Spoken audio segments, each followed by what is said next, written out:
Dear students, welcome to Learning Management System of साथ कामयाबी हमारे साथ। डियर स्टूडेंट्स, आज हम एमडी कैट का दूसरा टॉपिक स्टार्ट करने जा रहे हैं। इससे पहले हमने पहला टॉपिक पढ़ लिया था एटॉमिक स्ट्रक्चर, जिसके 2 लेक्चर हमने किए थे। दूसरे लेक्चर में हमने इलेक्ट्रॉनिक कॉन्फ़िगरेशन, इलेक्ट्रॉन अफिनिटी और आयोनाइजेशन एनर्जी पढ़ा था। उसका टेस्ट भी हो गया था, डिस्कशन भी मैंने अपलोड कर दी थी, आपने सुन ली होगी। नेक्स्ट है पहला जो हमारे पास एमडी कैट का दूसरा टॉपिक है फंडामेंटल कॉन्सेप्ट्स। ये एफएससी की बुक का पहला चैप्टर है। इसमें से हमने क्या क्या पढ़ना है, आज के लेक्चर में हम रिलेटिव मैसेज, आइसोटॉप्स और एम्पिरिकल फार्मूला पढ़ेंगे। रिलेटिव मैसेज में 3 चीजें आएंगी: relative atomic mass, relative molecular mass, relative formula mass. Relative atomic mass, this is the mass of an atom of an element as compared to the mass of an atom of carbon taken as 12। ये किसी भी atom का मास होता है जो हम carbon 12 से compare करके निकालते हैं। इसी तरह रिलेटिव मॉलिक्यूलर मास, ये किसी भी मॉलिक्यूल का मास होगा, किसी भी मॉलिक्यूल का मास है जो हम कार्बन 12 से कंपेयर करके निकालते हैं। और रिलेटिव फार्मूला मास, ये होता है सारे एटम के जो मैसेज हैं उनका sum of the relative atomic masses of all the atoms in the substance. जैसे हम वाटर का कहते हैं, वाटर का मैस 18 है, तो अगर वाटर का रिलेटिव फार्मूला मैस देखें तो वो 18 AMU आ जाएगा। उसमें हम 2 हाइड्रोजन और 1 ऑक्सीजन का जो रिलेटिव एटॉमिक मैस है उनको जमा कर लेंगे। इसी तरह सल्फ्यूरिक एसिड का 98 है, तो उसमें हम हाइड्रोजन, सल्फर और ऑक्सीजन के रिलेटिव एटॉमिक मैसेज का सम ले लेंगे। तो ये रिलेटिव एटॉमिक मैसेज का सम होता है relative formula mass. Atomic mass unit क्या होता है? एटॉमिक मैस यूनिट होता है 1/12 of the mass of one atom of carbon 12। Carbon जो 12 है उसके एक एटम का जो मैस है उसका 1/12 कर दें। एक एटम के मैस को हमेशा AMU से लिखते हैं। 12 AMU कार्बन के एक एटम का मैस है, इसका 1/12 करें तो ये 1 AMU आ जाएगा। तो AMU क्या होता है? कार्बन के एक एटम के मैस का 1/12। कार्बन के एक एटम का मैस कितना है? 12, उसको 1/12 करें, 1 AMU आ गया।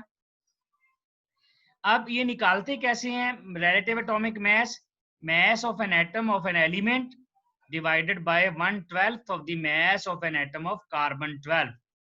यानी simply mass of an atom of an element हम ले लेंगे 1/12 of the mass of carbon atom, तो 1 AMU ही आएगा। जैसा कि देखिए, अगर हम कार्बन 12 से हाइड्रोजन को कंपेयर करें तो कार्बन के एक एटम का मास 12 AMU होता है, हाइड्रोजन के एक एटम का मास 1 AMU होता है।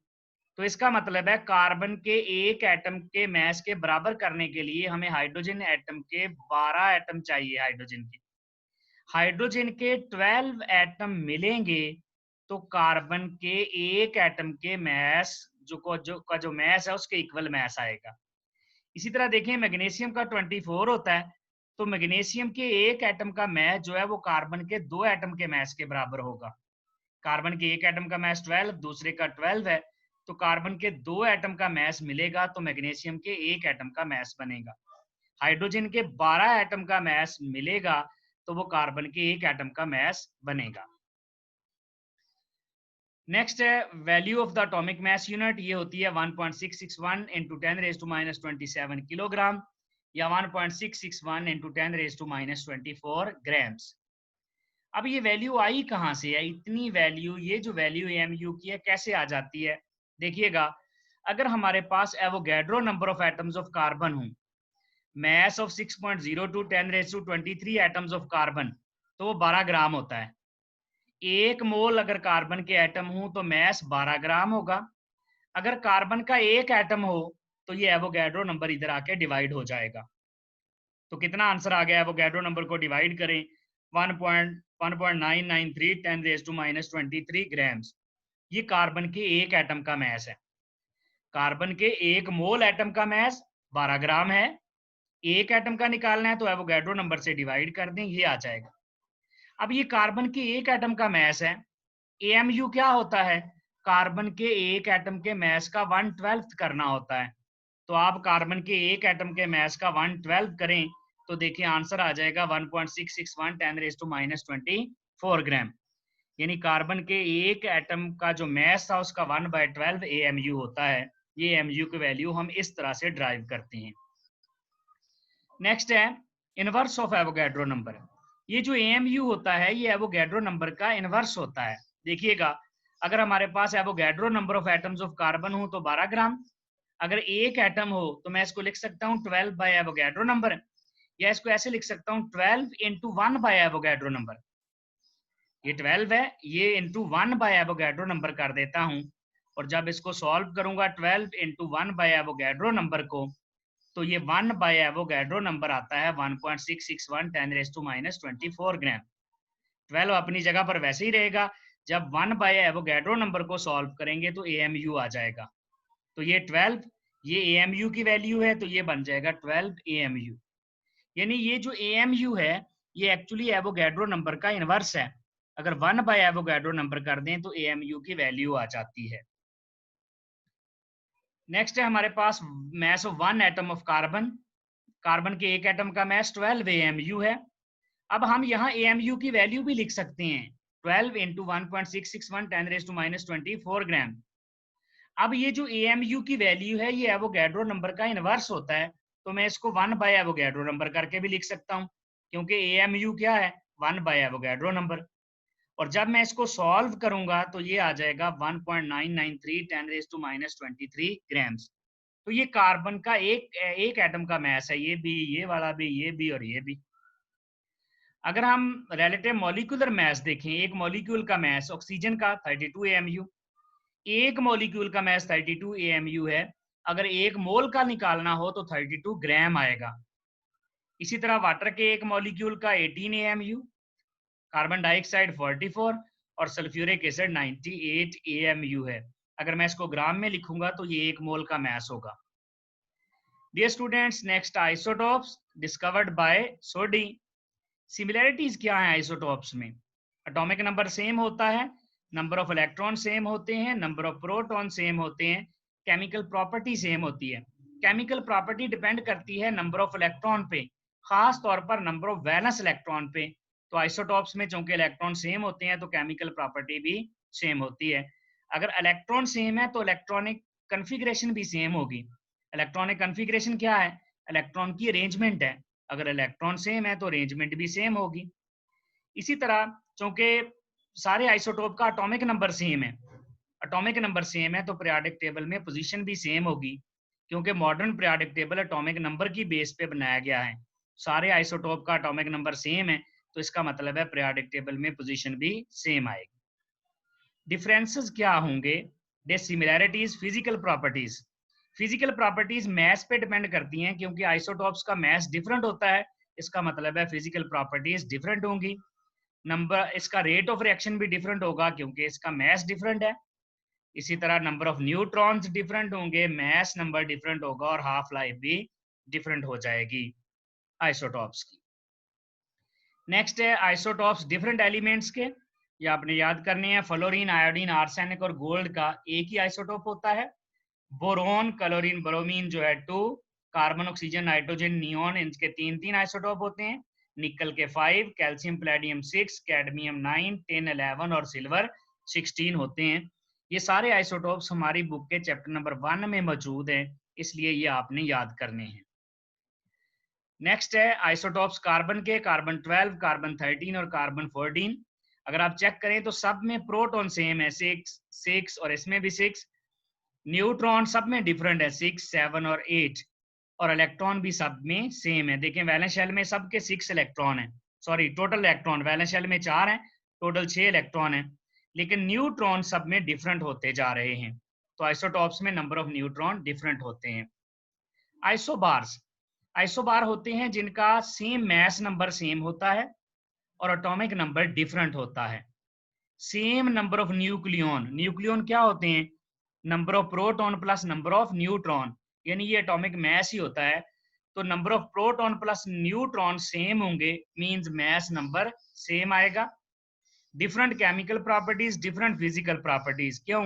क्योंकि ये एटम ही डिफरेंट है, ये एलिमेंट ही डिफरेंट है, तो इनकी फिजिकल और केमिकल प्रॉपर्टीज डिफरेंट होंगी।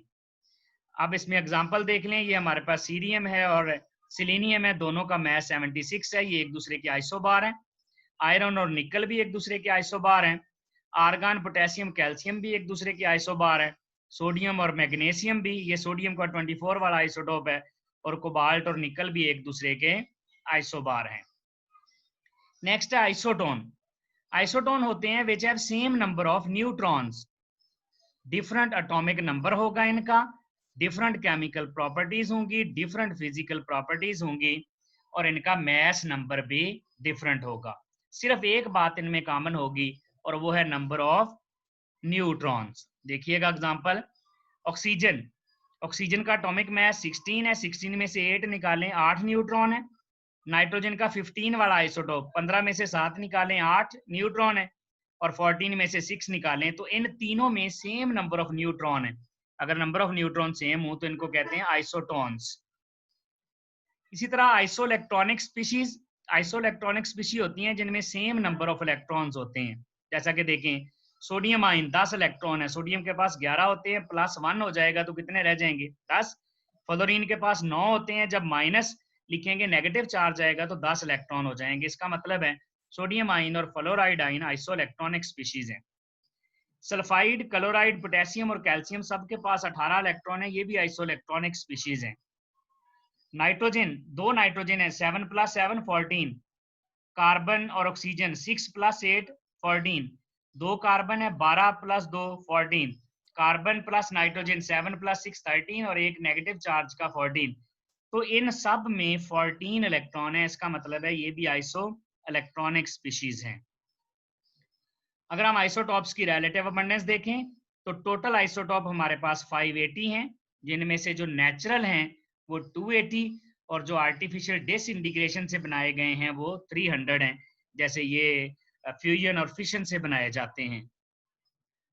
नेक्स्ट है हमारे पास total natural isotopes. Total natural isotopes 280 है, जिनमें से रेडियो एक्टिव 40 हैं, नॉन रेडियो एक्टिव 240 हैं, और जिनका इवन एटॉमिक नंबर और इवन एटॉमिक मास है वो 154 है।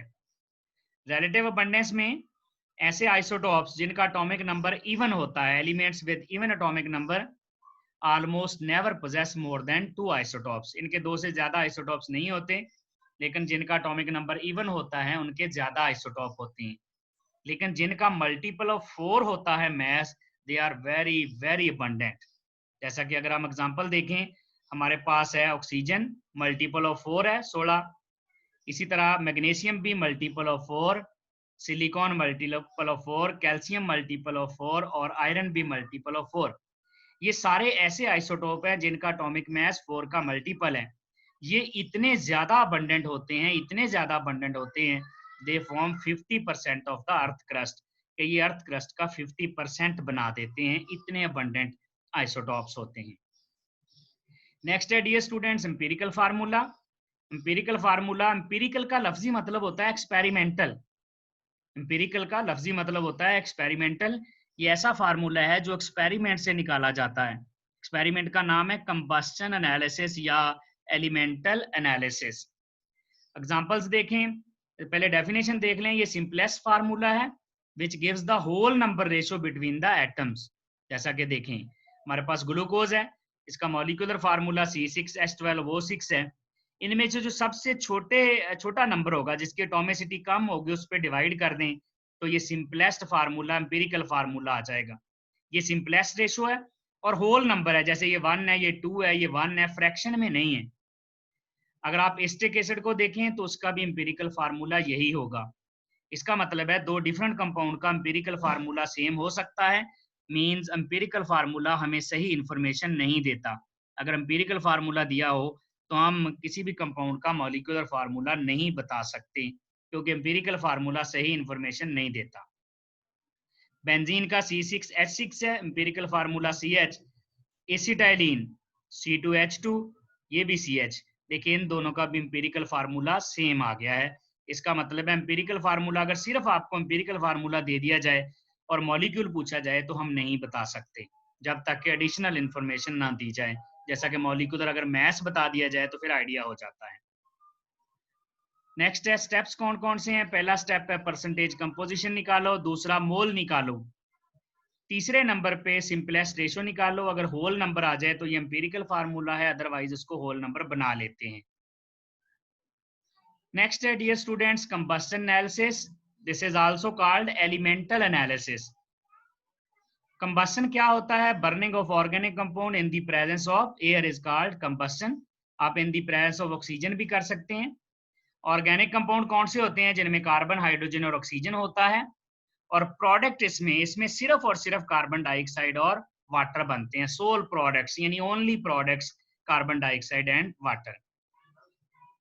कंबस्शन एनालिसिस में ये हमारे पास कंबस्शन ट्यूब है, कंबस्शन ट्रेन है। ये इस पूरे को हम कहते हैं कंबस्शन ट्रेन, जिसमें हम कंपाउंड की कंबस्शन करके कार्बन डाइऑक्साइड और वाटर को सेपरेट करते हैं और एम्पिरिकल फार्मूला निकाल लेते हैं। सबसे पहले ये हमारे पास फर्नेस है और ये इसमें हमने ऑर्गेनिक कंपाउंड रख दिया है फर्नेस में। इस साइड से हम एयर देंगे तो ऑर्गेनिक कंपाउंड की कंबस्शन स्टार्ट हो जाएगी, कार्बन डाइऑक्साइड और वाटर बनेगा। इस चैम्बर में हमने रखा है मैग्नीशियम परक्लोरेट, और जो कि वाटर एब्जॉर्बर है, यहाँ से वाटर एब्जॉर्ब हो जाएगा। नेक्स्ट चैम्बर में हमारे पास 50% KOH है, यहाँ पर कार्बन डाइऑक्साइड एब्जॉर्ब हो जाएगी। और लास्ट में बाकी सब्सटेंसेस जो हैं वो एब्जॉर्ब नहीं होंगे, वो यहाँ से निकल जाएंगे। याद रखना है मैग्नीशियम परक्लोरेट में जब वाटर एब्जॉर्ब होता है तो this is a physical change. Carbon dioxide जब KOH में एब्जॉर्ब होता है तो ये केमिकल चेंज है, इसमें पोटेशियम कार्बोनेट बनता है। अब KOH का 50% सोल्यूशन क्यों लेते हैं? सोल्यूशन लेने का मकसद होता है रिएक्शन फास्ट हो। अगर आप KOH सॉलिड फॉर्म में ले लेंगे, सोल्यूशन नहीं बनाएंगे, तो कार्बन डाइऑक्साइड सारी एब्जॉर्ब नहीं हो सकेगी प्रॉपर।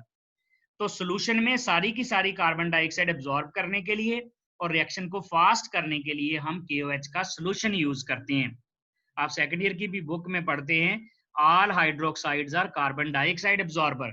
जैसा कि आप पढ़ते हैं why lime water turns milky on passing carbon dioxide, क्योंकि लाइम वाटर कार्बन डाइऑक्साइड को एब्जॉर्ब कर लेता है। तो लाइम वाटर भी तो हाइड्रोक्साइड है ना, KOH भी हाइड्रोक्साइड है, ये कार्बन डाइऑक्साइड को एब्जॉर्ब कर लेता है। यहाँ पर ये वाटर का एब्जॉर्ब होना this is a physical change, carbon dioxide का एब्जॉर्ब होना केमिकल चेंज है। अब पहले ही आप वाटर एब्जॉर्ब क्यों करते हैं, पहले कार्बन डाइऑक्साइड क्यों नहीं एब्जॉर्ब कर लेते हैं? इसलिए कि अगर हम पहले कार्बन डाइऑक्साइड एब्जॉर्ब करने की कोशिश करें, वाटर को बाद में एब्जॉर्ब करें, तो कुछ कार्बन डाइऑक्साइड वाटर के साथ मिक्स होकर आगे चली जाएगी, क्योंकि कार्बन डाइऑक्साइड वाटर के साथ मिक्स हो जाती है। तो ये आगे चली जाएगी, जिसकी वजह से हमें सही परसेंटेज का आइडिया नहीं होगा। अब जब हमें कार्बन डाइऑक्साइड और वाटर का मैस पता चल गया तो हम परसेंटेज निकाल लेंगे एलिमेंट्स की। और परसेंटेज के बाद तो सिंपल एम्पिरिकल फार्मूला निकालना, वही 4 स्टेप हैं। पहले परसेंटेज निकालते हैं, फिर मोल निकालते हैं, सिंपलेस्ट रेशो निकालते हैं। अगर होल नंबर में आ जाए तो एम्पिरिकल फार्मूला है, नहीं तो होल नंबर बना लेते हैं। अब percentage of carbon, weight of carbon dioxide और weight of organic compound into 12/44 into 100। अब यहाँ पर अगर हम सिर्फ इतना कर लेते, हमारे पास कार्बन का तो वेट है नहीं, हमारे पास कार्बन डाइऑक्साइड का वेट है। तो हमने wait of carbon dioxide divided by weight of organic compound, अगर इतने फार्मूले को 100 से मल्टीप्लाई कर दें तो ये कार्बन की परसेंटेज नहीं आएगी, कार्बन डाइऑक्साइड की आएगी। अब जब आपको कार्बन डाइऑक्साइड की परसेंटेज का पता चल गया तो कार्बन की परसेंटेज तो निकल सकती है। कैसे? कार्बन का मैस 12 है, कार्बन डाइऑक्साइड का 44 है इंटू 100, तो ये कार्बन की परसेंटेज आ जाएगी। इसी तरह हाइड्रोजन की परसेंटेज निकालनी है, हमारे पास हाइड्रोजन का वेट तो नहीं है, हमारे पास वाटर का वेट है। तो वेट ऑफ वाटर और weight of organic compound into 2/18 into 100।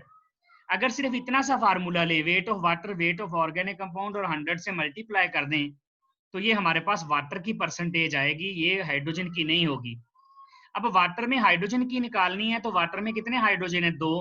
2 divided by total mess 18, तो इससे मल्टीप्लाई कर देंगे तो ये एक ही फार्मूला, यानी एक ही फार्मूले में पूरा जो है कार्बन और कार्बन डाइऑक्साइड की परसेंटेज निकल रही है। अलग-अलग भी निकाल सकते हैं, लेकिन हमने डायरेक्ट क्या किया, वाटर की परसेंटेज नहीं निकाली, हमने 2/18 से मल्टीप्लाई करके वो हाइड्रोजन में कन्वर्ट कर दी है। तीसरा ऑक्सीजन है। ऑक्सीजन से कोई इंडिपेंडेंट कंपाउंड नहीं बनता, जैसे कार्बन से कार्बन डाइऑक्साइड, हाइड्रोजन से वाटर है, तो ऑक्सीजन से तो कुछ नहीं बनता। इसके अलावा हम बाहर से भी ऑक्सीजन दे रहे होते हैं, इसके अलावा कंपाउंड में भी ऑक्सीजन होती है। तो फिर हम ऑक्सीजन जो है डायरेक्ट तरीके से नहीं निकाल सकते, हम मेथड ऑफ डिफरेंस से निकालते हैं। हमें 2 की परसेंटेज का पता है, तो हम 100 में से माइनस कर देंगे दोनों को, तो ये ऑक्सीजन की परसेंटेज आ जाएगी। ये स्टूडेंट्स, जब हमारे पास परसेंटेज आ जाएगी तो हम मोल निकाल लेंगे, मोल से सिंपलेस्ट रेशियो और एम्पिरिकल फार्मूला निकाल लेंगे। ये था हमारा आज का topic. Thank you very much.